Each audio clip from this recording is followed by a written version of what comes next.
Hey y'all, welcome back to the channel. Welcome to KP. Annalise here. Abba was leading me to share something really quick, just to maybe give you like a little bit of like language or like understanding when it comes to certain things.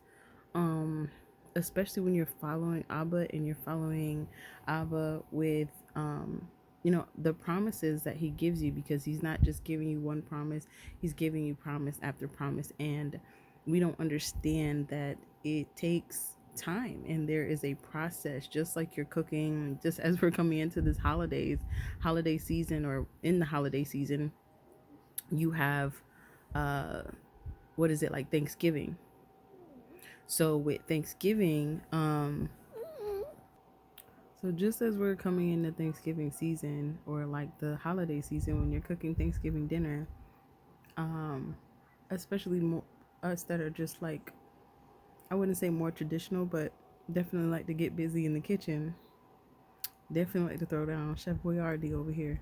Um, you're cooking everything, and of course, I like to cook everything from scratch, like everything. Now, not necessarily down to the noodles and whatnot, and like raising the turkey and whatnot, but still cooking stuff from scratch where it's not processed. You boil down you get fresh sweet potatoes, you get fresh potatoes, you get the good marinade going, you get the cheese and you grate it. You know what I'm talking about? Like that all takes time, and each dish, how you have the dishes, the greens, the yams, the macaroni and cheese, the turkey, all of it takes time, even in the space of you like washing it, preparing it, seasoning it, and then while it cooks, and making sure you're going through each cooking step and each cooking process. Just like when it comes to following Abba, you are going to have those spaces and places where there are going to be seasons that he's speaking. Like he might say it's here, it's now. He might say this is your wilderness season. He might say this is your waiting season. He might say this is your threshing hold season. He might say this is your fourth day season. And all of those are like prophetic. But with that being said, when he speaks a thing, he speaks a thing in the spirit first. And in speaking a thing in the spirit first, there's a level of there's a level excuse me, there's a level of there being, how do you say, help me Holy Spirit, there's a level of it being like,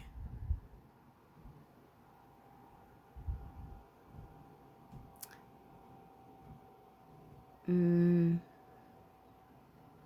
help me Holy Spirit, sometimes like going with the flow, and then it's just like shoo, gone, just took me. Anywho, the whole point, there it is. Thank you, Holy Spirit. So there's just that space of like, when he speaks something, it's happening in the spirit first, because he's spirit first. He created time, placed you in time for an appointed time at the right time. Get me? Blink. With that being said, when he says a thing and he speaks a thing, it's happening in the spirit first. And how they say it, Chronos time is what's natural, what's like, the time ticking. But Kairos time is that heavenly divine intervention, or intervening. Your Chronos time has to catch up. Like, it's like Kairos time is like the sprinter just running, and then Chronos time, the real natural, has to catch up with the supernatural. That's how it works. With it being like that, when Abba speaks a thing, especially when he's speaking seasons or spaces that you're in, it's not to say, okay, say for instance, like he says, okay, tomorrow. We're thinking literally tomorrow. And he might have you in a season or a space that may last weeks, that may last months, it may last days, it may last years, where that season that you're in is called tomorrow. He also may have spaces and places where, okay, he's been speaking to me lately. Thank you, Holy Spirit. Fourth day. Fourth day representing John 11, where you have Lazarus being risen on the fourth day after he was sick, he died, and then He was dead for 3 days, and then Jesus rose him up on the fourth day. And that fourth day season in the spaces of, like, just for instance, going into the kingdom marriage journey, you have the spouses waking up, and so the fourth day would be or significant to that, the Jesus raising up Lazarus, or Abba calling forth and awakening your spouses in that space. That fourth day may be a space of, like, when he speaks it to you, or when he starts to share that with you. It might be something that is preparing you for going into it. So it might be something he's speaking to you, but you're not in it yet. This is why you test the spirit by the spirit, to make sure if a word is for you, what parts are for you, and if it's a right now word or not. Because sometimes it may be for you, but it might not be right now. Where, for instance, he might be speaking that fourth day, and in him speaking that fourth day, there is a space that is taking place before that. The best way that he showed it to me was like, the cow will jump over the moon. Say that's your fourth day. The cow will jump over the moon. But he does not tell you, or he's not letting you know everything. This is part of this, just the walking with God and the mysteries of God. You're not going to see everything. You're not going to know everything. You're not going to understand everything. His ways and his thoughts are far above our ways and our thoughts. So when he's doing this, there's a level of, like, okay, your fourth day being, hey, the cow jumped over the moon, right?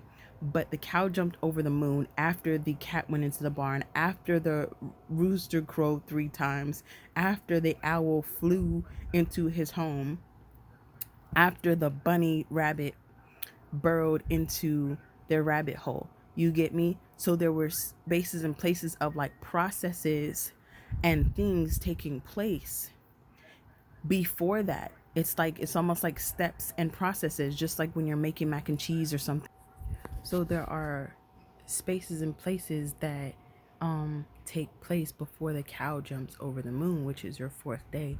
In retrospect, or just bringing that, maybe another example, like when you're doing the mac and cheese, you have to boil the water first. You add the salt, you add um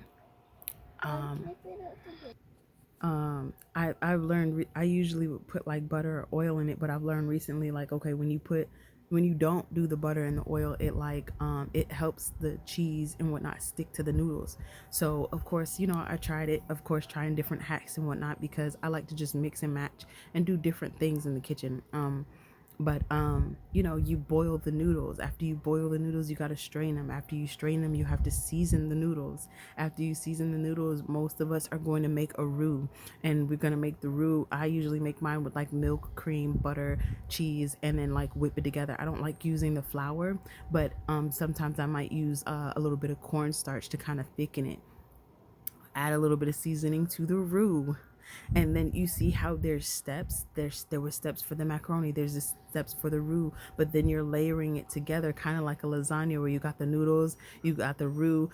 Sometimes I will, if the roux is, I want to say, runny enough and can just wave through the noodles without mixing it, I'll just layer it like a lasagna. But if it's not, I will actually pour the roux over the noodles, mix that all together first, and then go ahead and layer it like lasagna with the noodles, with the roux already on it. Then go ahead with the cheese, and then just keep mixing that in. And then, of course, that top layer has, like, extra cheese to make it extra cheesy and gooey. You got to be careful with the noodles, as far as in the time and the temperature with the noodles, and how long you cook them, because you don't want them crunchy, but you also don't want them actual just mush and mushy in your mouth. For me, I don't like mushy mac and cheese. I like the noodle to actually be a solid noodle, and so you want to cook it what's called al dente. And so you see how that each part takes a different step, but then you see how all of that took those different steps for the mac and cheese. And with Abba, he's doing it from scratch, like he's growing the wheat first.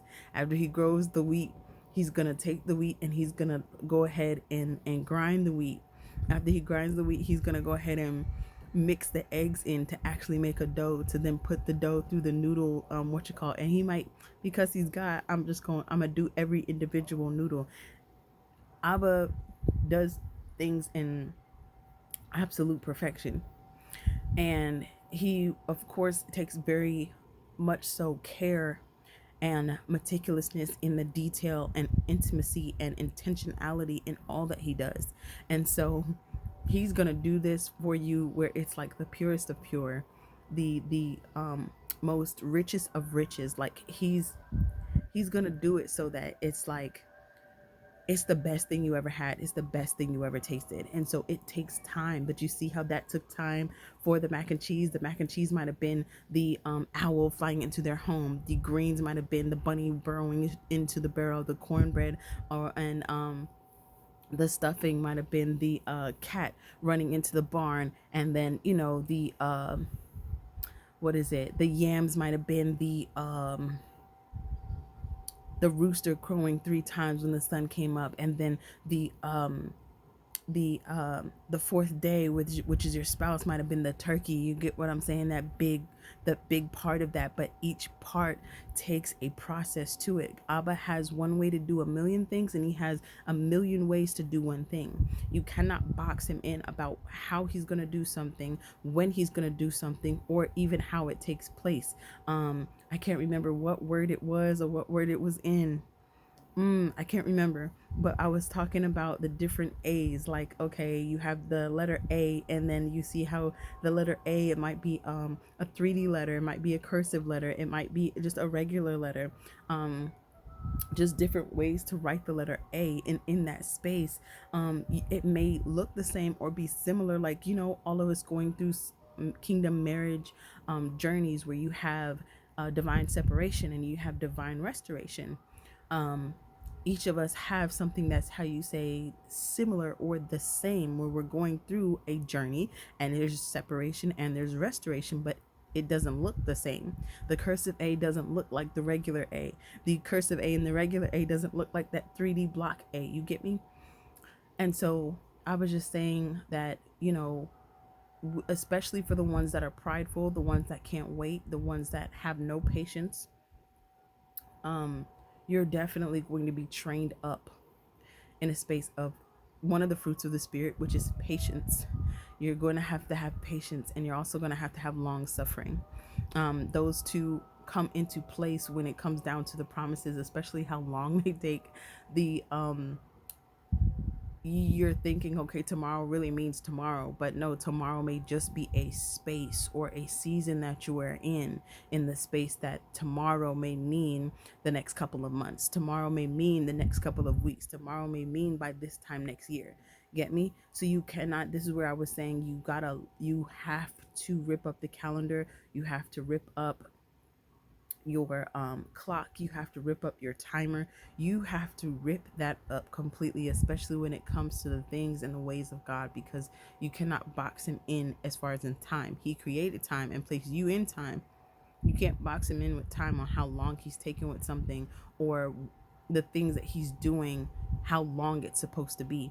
You have no idea what it even is generally, and what you do see is only glimpses. As it says, we prophesy in part, we see in part. You're not even seeing the whole picture. You have no idea what is going on, or the whole grand scheme and grand picture of things, until he makes it make sense. And even when you feel like you have the whole picture, there's still so much more. He showed that to me as this, like, those big puzzle pieces. I believe maybe 5,000, maybe bigger than that, but it's like a picture. But then the picture has pictures within the picture, and then the pictures have pictures within the picture within the picture. You get me? It's like an overall big picture, but in each part of it you can see another picture, and then in each puzzle piece you can see a whole nother picture in it. Like, as you zoom in, you may think, he may give you that little picture and you think you have the whole picture, but there's a whole nother picture to that, and then that picture is a whole nother piece to the entire picture of itself. You get me? So there's just the spaces and places where when he speaks a thing, it's maybe prior to what you're in, as far as in prior to you getting into it.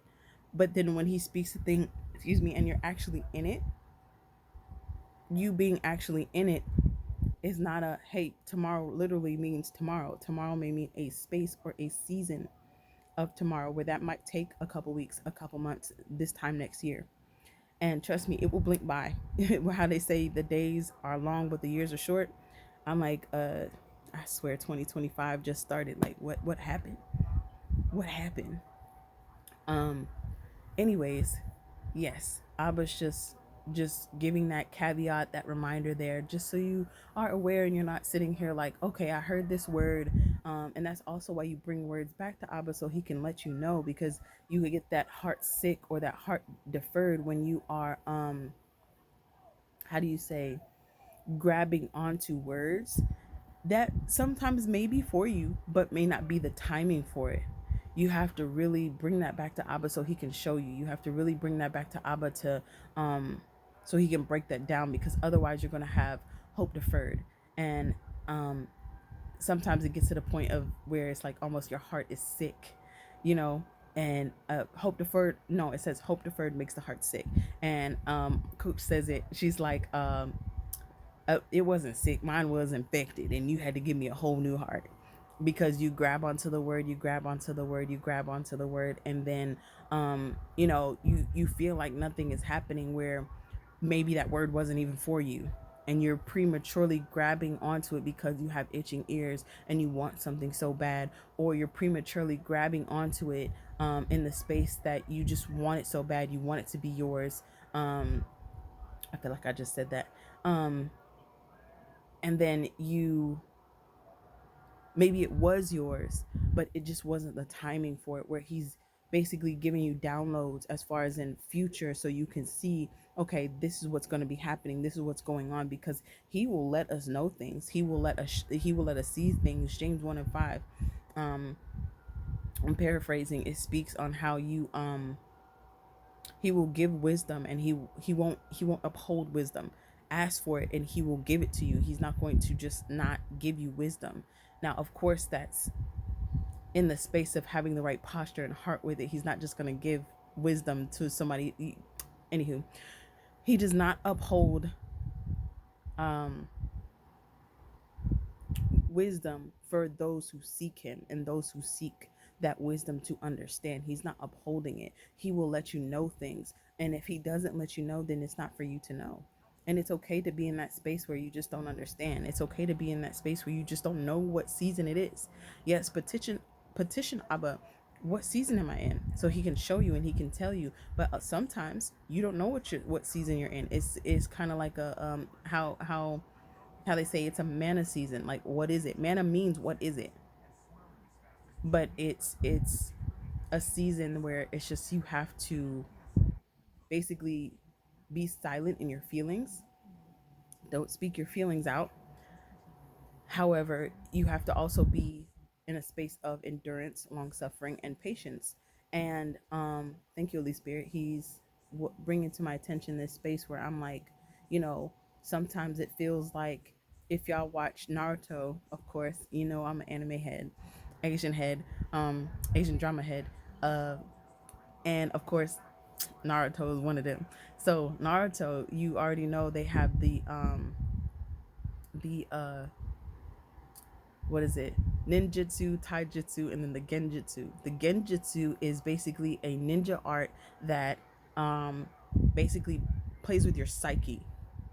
And of course, if you know Naruto, you know Itachi. He's one of the he has a really good genjutsu. But what his is like, it's like you almost just being in this whole nother world. That's what any of them are. It's a genjutsu, where you're basically, it's mind games, psyche games that put you literally in a whole nother what you call. And which uh I can't remember exactly which anime I was watching, but there was another anime where basically they were in this genjutsu, but they were in this hallway. and they kept going round and round in circles in the hallway, and they couldn't understand why they weren't getting anywhere until they understood, oh, okay, it's a genjutsu or something similar to that, because it wasn't Naruto with this. I might be mistaken. It might be one where it was like Naruto with Rock Lee and Sakura in like a temple or something. That's what I want to say, but I feel like it was a different anime because they look like different characters. Anyways, the point is, the genjutsu, it looks like something that's just, it's repeating itself over and over again. There's a loop or a lap in the space of you cycling something. And I was bringing this to my attention in the space of when you are in these spaces, we are so focused on the time. We are so focused on how long it's taking. We're so focused on the discomfort, the inconvenience, and the pain. We're so focused on that we are not taking the time to actually extract the gems that Abba's trying to show us in it. We're not taking the time to see what Abba is talking about. We're not taking the time to actually how do you say, understand what is going on. And so it's this cycle or this loop that you're in until you are able to, how do you say, get to a point where you're able to loop it, and you're stop trying to get out of it. When you stop trying to get out of it and you begin to loop, you begin to notice things. I noticed that tree again. You loop it again, because this is what happened in the season or in the episode. They lapped and they're like, hold on, I seen this same bag of chips, and I keep seeing this same bag of chips on the floor. Then they looped it again, and they're like, I keep seeing this same wall, and then they looped it again. And that's how it's supposed to be when you're walking. It's like, okay, as you're lapping, you begin to understand and see, okay, there are things in here that I need to see. There are things in here that I need to grab. There are things in here that I need to pick up. And as you are open-minded, and as you are how do you say, it's open-minded, as well as, one second, as you are open-minded, and as you are open to just new instruction and new wisdom, you're able to see things differently. And now that, like, it's like you keep going and keep going, and then because you have grabbed those different things, is in you being open-minded to grab those different things, you actually, how do you say, drop something. Something was extracted from you, and it wasn't something you needed. So those things are being extracted from you as you're picking up that gem. You get me? So there are things that are being taken from you, taken out of you, that you don't need, in order for you to pick up this new thing that is something you do need. It's basically, thank you, Holy Spirit, you are losing these fruits of the flesh in order to pick up the fruits of the Spirit. Get me? And so as you are taking this walk and you understand that, you begin to slow down. And as you slow down and you just almost get lost and like lose track of time. When you lose that track of time in that, you kind of just, you go slowly, and then you begin to extract all of the gems. And that's when you see that transformation in you. That's where you see that you are growing and you are getting older and in the spirit, and you are also just like, you're becoming more wise, all of the things. And this is when now you get to move to the next spot. You get to move to the next space. And again, Abba is a promise keeper. He's going to come through. He is always on time. He always shows up, and he's not going to leave you nor forsake you. He has not forgot about you. Psalms 139, he thinks about you more than the sands. He has not forgotten about you. So he knows how you feel. He knows what you're going through. But he, as he says, he has plans to prosper you, to grow you, and not to harm you in that space. These are things, it's training, pruning, stretching, cutting.